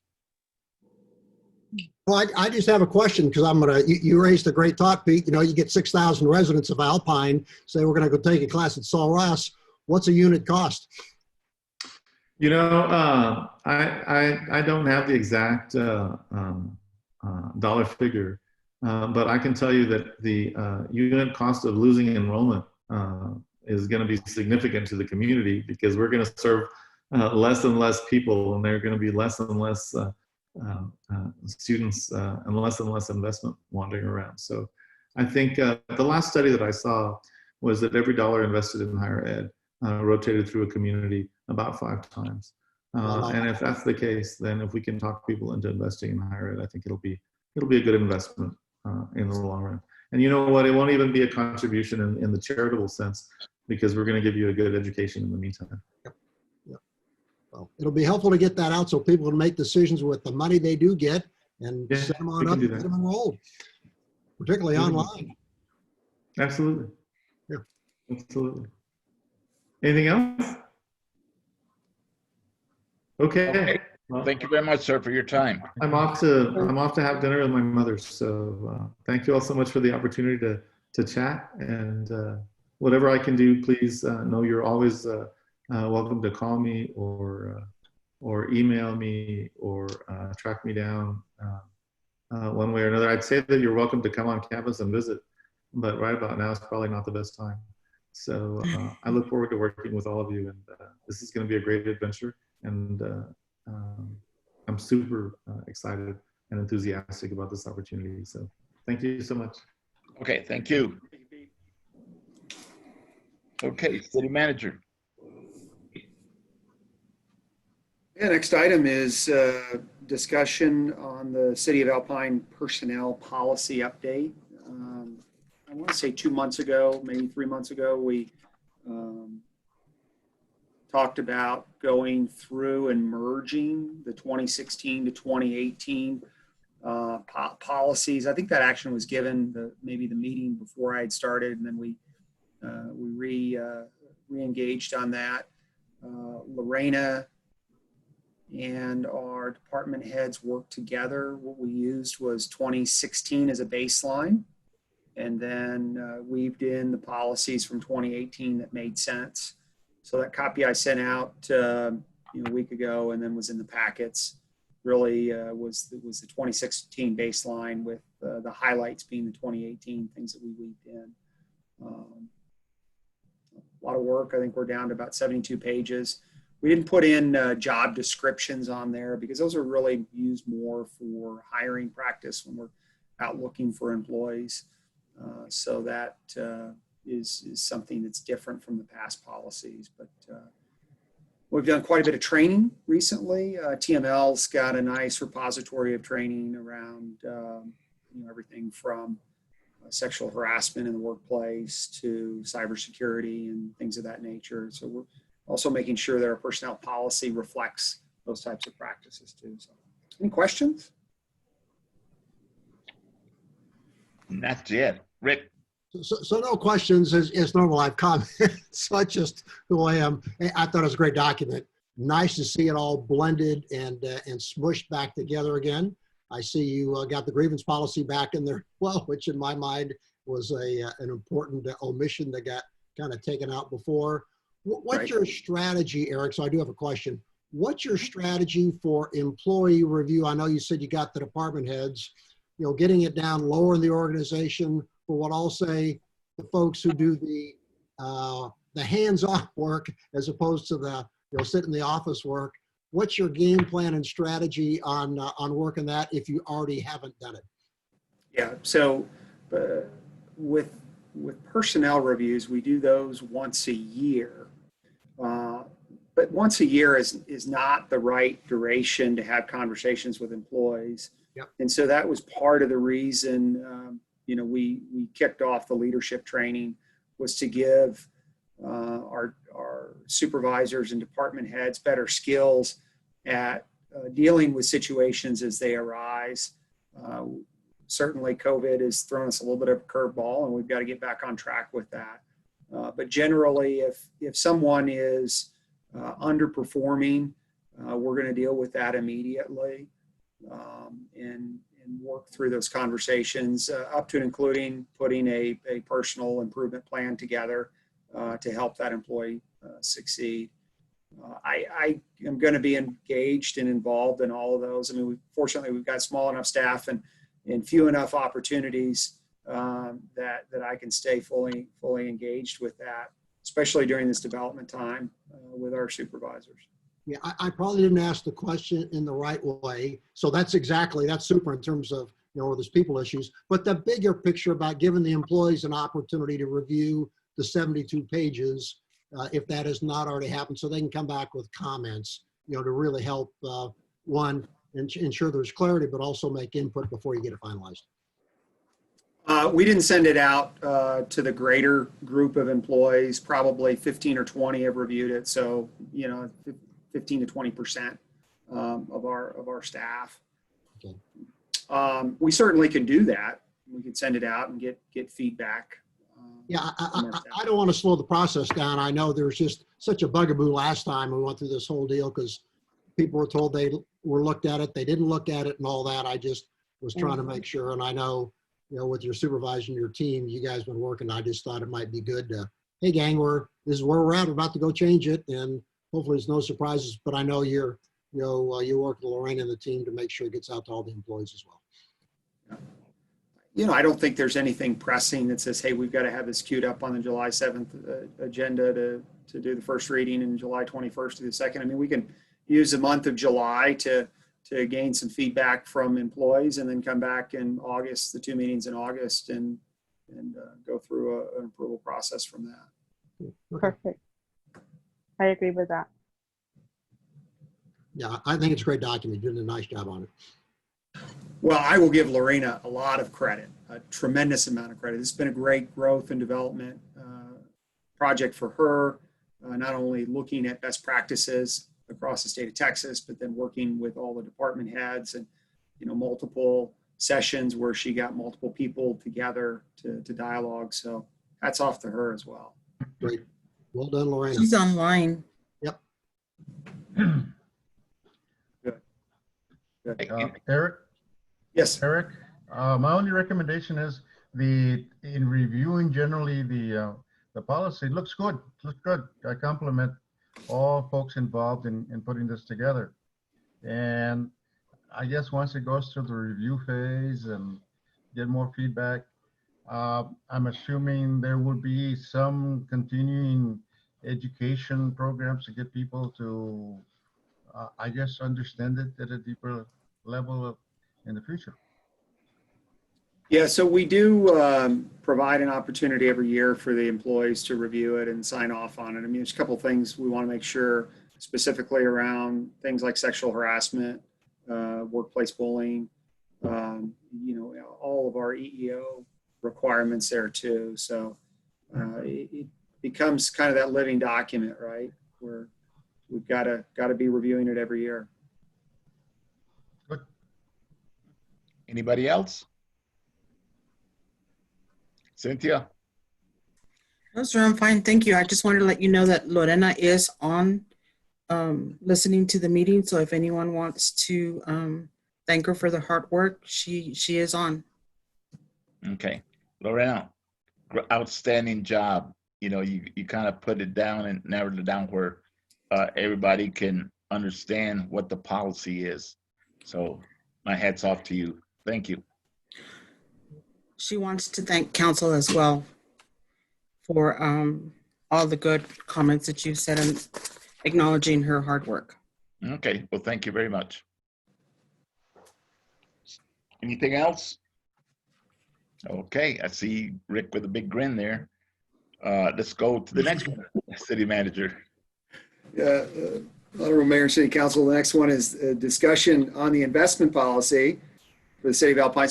So now we have a different staff member, Megan Antrim, who worked, I'll give her, just like Lorena, the lion's share of the credit on revamping the policy. We went ahead and resent it out just so the copy that went out initially was kind of light gray, the areas that were adjusted. So the color copy that you received gives you a little better idea of the highlights and any of the changes there.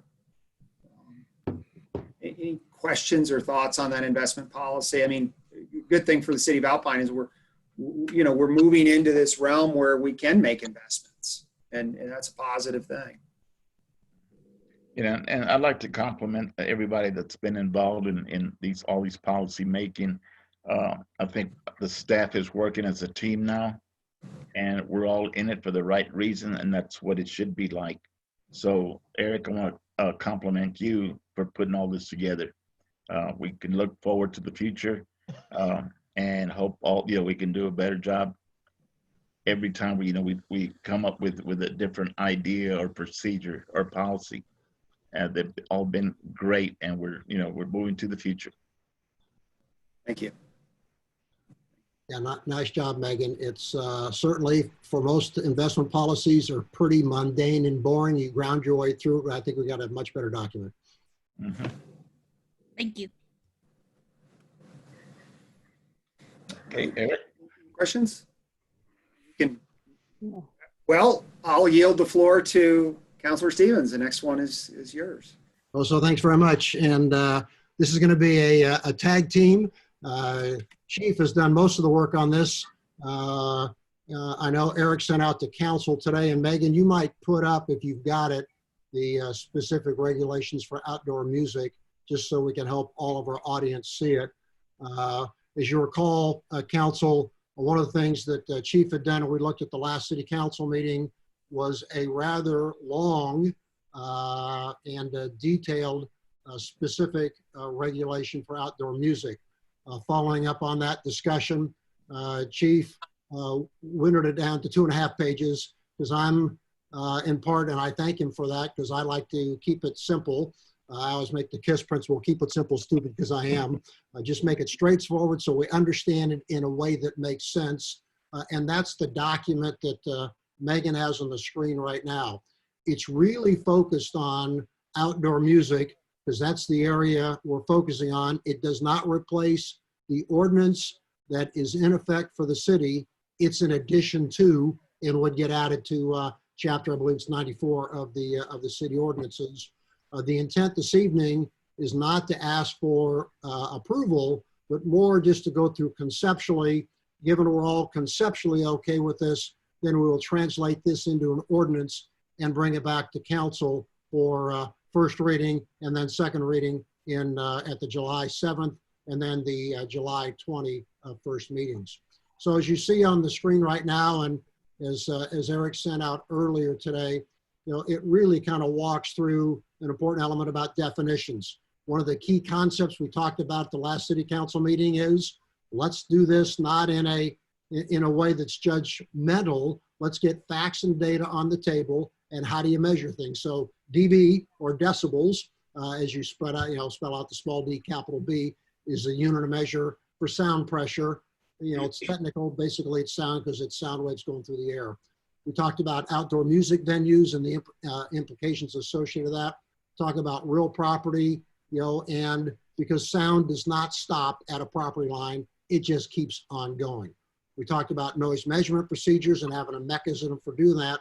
And then really get into, so what are we trying to do? Page 2 is really all about how is it that we can make sure that our music venues have the opportunity to play music, and or we as residents make loud noise at our residence, but measure it at 200 feet from our property line where the sound's being produced as the basis for a sound meter. And Chief actually went off and did some exercises with his team this last weekend and gathered some facts and data about how loud noises are. And so we defined it as, the first element to kind of get some feedback in is we define daytime and nighttime, Sunday through Thursday, different than daytime, nighttime, Friday to Saturday. So basically it says, hey, nighttime is kind of really in the morning up till 10, and at 10 o'clock, it's the normal daytime up to 10 p.m. And then we go into nighttime at 10 p.m. till 10 o'clock in the morning. You may say, hey, we need to be able to do things at 8 o'clock in the morning. So just because everyone goes to work, that would be, a sort of feedback to come back. But we defined Friday, Saturday is the evenings that says, hey, daytime is 10 a.m. to midnight, but after midnight, let's crank the sound down. Before I go and pause for feedback on that, we then defined residential noise and commercial industrial noise. Now, residential noise, 55 dB, is typically, common discussion back and forth, and you got to have a calibrated meter and all that.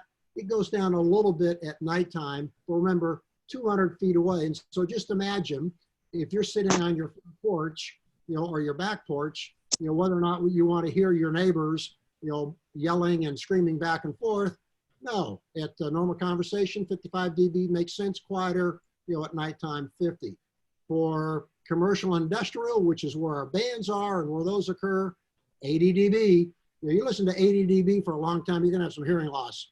And at nighttime, move it down to 75. So let me pause on this right now, first to get feedback to say, do those hours make sense or should we modify them? And then we can talk about table 1. So your thoughts and comments? I think the hours make sense, or to me they do. Okay. Yeah, That's they're pretty much in alignment as to, how long some of these establishments stay open. So yeah, I don't have an issue with that. Anybody else? So one of the questions is daytime, should it be 8 a.m.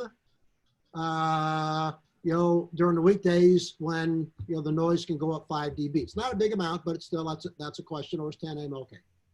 Right. Now, if no one has a question on that, I'd like to move to table 1. Mhm. Where did these thresholds come from? Because people will be asking. Yep. So I'm going to let Chief kind of dive into that because Chief's done one heck of a lot of research. And Megan, if you'd take him off mute, that would be very helpful because he looked at a ton of standards out there. And his folks have been actually out with the, his police officers have been out there with the meter at night, particularly when the bands are cranked up and doing their thing. Mm-hmm. And these measurements are taken 200 feet from the property line as well. Chief, comment? Yes. In correction on that, we took these readings at 300 feet. And so that gives me a job to do to get some up-to-date readings at 200 feet.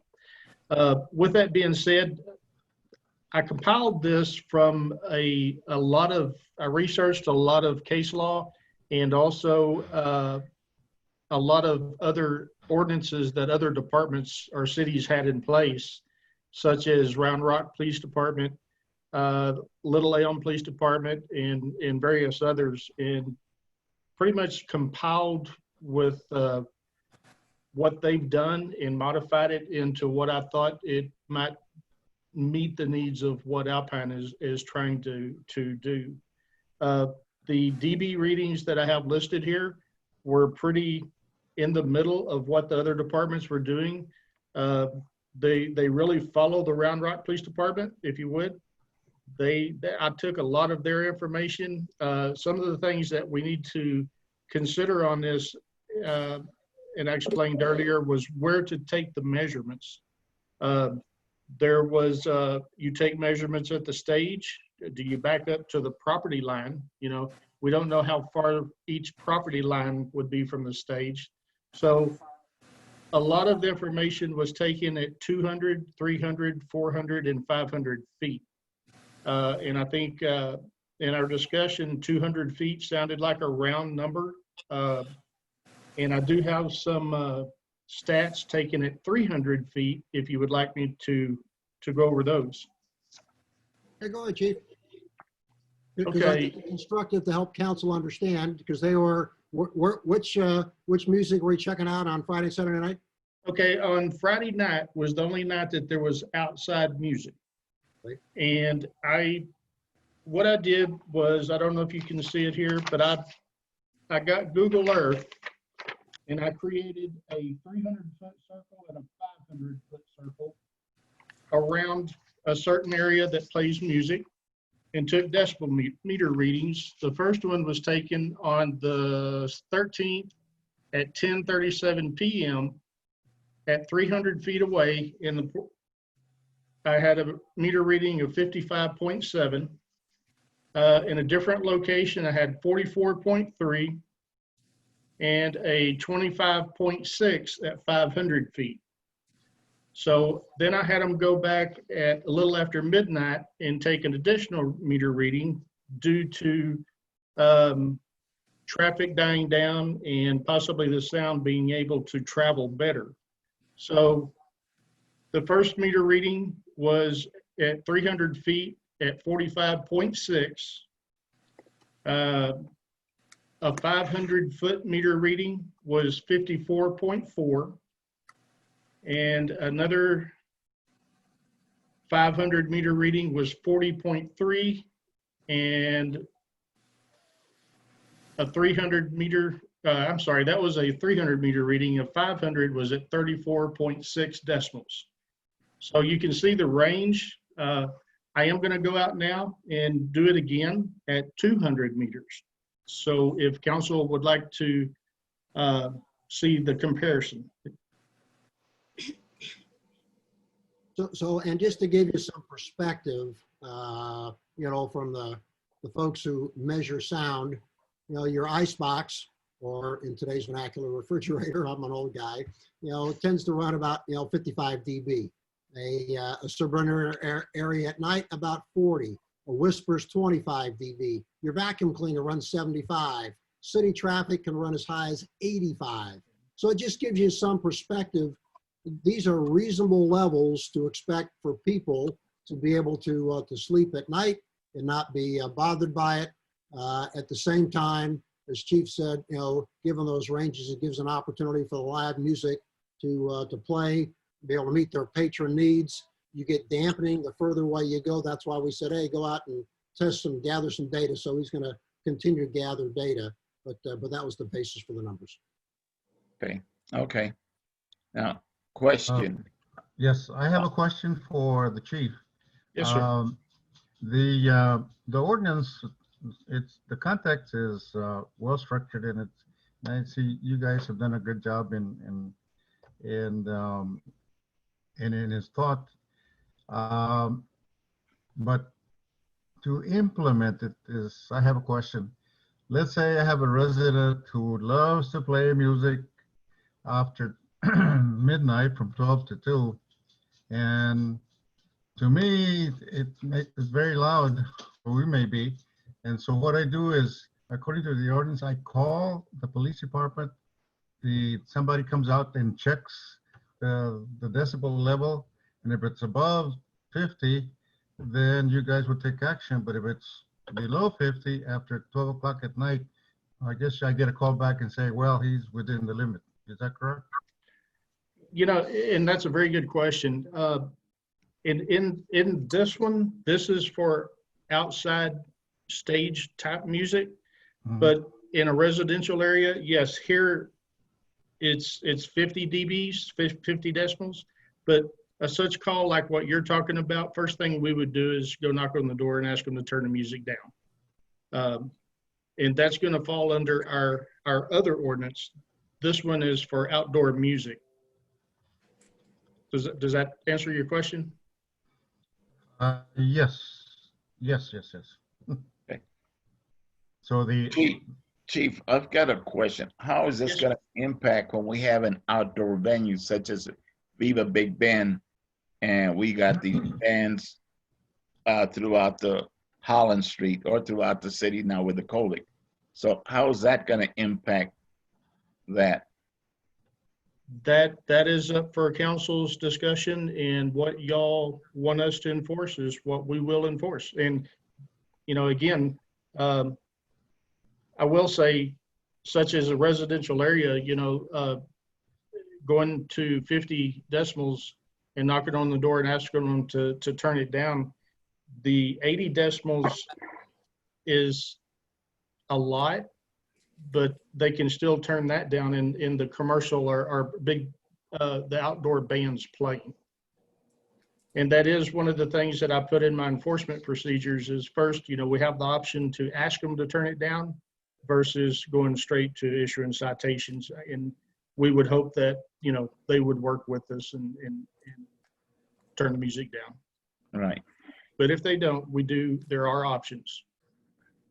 Okay. Yeah, and to your point, Mayor, I think, for example, Viva Big Bend, one of the things we need to make sure, if we were to put this ordinance in place, we probably need a provision in there for special events. Should City Council choose to waive this for an event like a Viva Big Bend coming in, to waive it when the request comes forward to get that going. So, because we left that out, but certainly Council's chief says has the latitude to waive a requirement for a special event. Yeah, because I just don't want to hear from some of these businesses saying, well, wait a minute, you made an exception for them and not for us. So why, we get into the legalities there. So I just want to avoid this and make sure it's a, kind of a standard for everybody. Yep. Because I mean, I can already hear my phone ringing on that. Yep. So, I think we need to study that a little bit more in depth rather, to see how we're going to be able to manage that. Because, people were complaining about the sirens at parades. So we put in an ordinance on that to stop the sirens. And so now we've got the bands, that are playing. And I'm all for the ordinance and limiting the amount of music, because I can hear that sound. I'm a little over a mile away, and I can hear the music like this past Saturday at 1 o'clock in the morning. So I think, Andy, with Chief getting and going out and gathering data, we're going to have some more data this weekend. I think one of the things, Chief, will take the action, go have a dialogue with Stuart, make sure we understand what the numbers are, what it looks like, do some more tests before we come back in July with the recommendation. Makes Very sense? good. Appreciate all the work you're doing out there, Chief. You bet. Thank you. Okay, any more questions? Okay, so let's move on to the next item then. Action items to be accompanied by a brief statement of facts, including where funds are coming from, if applicable. Action items limited up to 10 per meeting. After being called upon by the mayor or mayor pro tem, citizens are required to state their name and the ward in which they reside. Priority will be given to the citizens of Alpine and those who own business or property in the city. Individuals who do not live in or own business or property in the city limits of Alpine will be allowed to speak if there's time available. And we'll go ahead with city manager. Honorable Mayor and City Council, item 1 is to discuss, consider, and take appropriate action to approve the first and final reading concerning an application for a conditional use permit for Mr. Clyde Dooley for a non-conforming structure to improve structure, his guest house. Property identification is 404 West Gallego Avenue. Legal description is original. Town site of Alpine, block W.5, block 78, lots 4 and 5. Record of owner is Mr. Clyde Dooley. Planning and Zoning Commission did approve or recommended to council to approve this conditional use permit, and the information was included in your packet. He's really just wanting to renovate this guest house. Okay. Yes, sir. So, Mr. Mayor, I recommend that or make the motion that council approve the first and final reading concerning the application of conditional use permit for Clyde Dooley for a non-conforming structure to improve the structure of the guest house. Specifically, he wants to improve it. The non-conforming issue is he's a little bit over the property line there, and it has no impact on anything, which is why, there before, but he can't approve it without us saying yay early. So in my view, that's why I make the motion to approve. Okay. Okay. Motion is made and second. Any discussion? Seeing none, let's go vote on it. All those in favor, raise your right hand. Opposed, like sign. Motion carries. Thank you. Item 2, city manager. Honorable Mayor and City Council, item number 2 is to discuss, consider, and take appropriate action to approve the first and final reading concerning an application for a conditional use permit for Mr. Paul Tanksley for a non-conforming structure carport. Property identification is 802 North Harrison. Legal description is Hancock Edition. Property owner is Mr. Paul Tanksley. The information was included in your packet. The Planning and Zoning Commission did recommend to council to approve this conditional use permit. Okay. Yes, sir. I make the motion we approve the first and final reading concerning the application conditional use permit for Paul Tanksley for the non-conforming structure carport. He's one of my neighbors. As council may recall, there is a part of the lot extension we abandoned as the city. He purchased it and he wants to put a carport up, but he has to make it movable because it sits over an easement where we actually run city sewer line through. So we need to be able to make sure we give him permission to do that. He's actually going to build a structure that's removable. So should there be any need to go and do any sewer work, he literally unbolts it, takes it off, city does its work, then he can put it back on. Nice. I'll second. Okay, motion's made and second. Any discussion on this? Okay, seeing none, all those in favor, raise your right hand. Opposed? Okay, motion carries. Thank you all very much. Item 3, city manager. Honorable Mayor and City Council, item 3 is to discuss, consider, and take appropriate action on Resolution 2020-06-17, tire fees for the city of Alpine.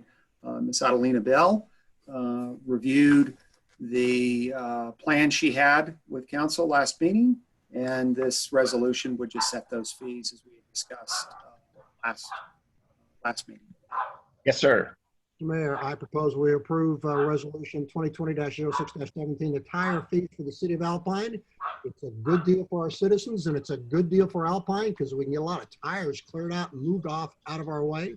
And it's a mutually conducive and nice to Adelina for continuing to work this through. She's done a nice job. Okay, very good. Second. I'll second that. Okay, yeah, and we had a great tire drive last year, and got a lot of tires off with people's property. They're not only create a home for rodents and insects and whatnot, and it's also just plain trash. Bottom line, but yeah, we need. There's so many tires that drive around town. I see so many tires throughout the neighborhood, and I mean this is a great time for folks to take some action and get them off their property. So, any more discussion? Are we? Yes, I have ma'am. a question. Are we gonna have a drive at all like that again or not? Yes, every year, Adelina coordinates a drive for the free drop-off. This will just allow people in those interim times a way to dispose of tires. I think what will happen too is we'll have some of the local tire shops. It's a better deal for them to come pay and drop off, which we're glad for. And we can help the community keep tabs on this and keep it cleaned up. That's a great deal. Eric, along the same line, can people leave out their tires when the city is doing its bulk trash pickup? No, they cannot. Other different things. Correct. Okay, any more questions? So we'll go ahead and vote on it. All those in favor, raise your right hand. Opposed? Like sign. Motion carries. Thank you all very much. And we'll move over to City Council comments and answers. And I guess we'll start with Ms. Curry. Great reports. Thank you. It was a lot of hard work, and I loved hearing out all the reports. Thanks. Okay, thank you. Mr. Olivas. Thank you, Mayor. And to all who are listening, watching, thanks for attending. Good meeting. I also want to add kudos or compliments to the police department of the city of Alpine and also sheriff's department for Brewster County. They did an excellent job in complying and showed professionalism during the protest that we had a week or so ago. And it was a very eventful program. I enjoyed it, very educational for me.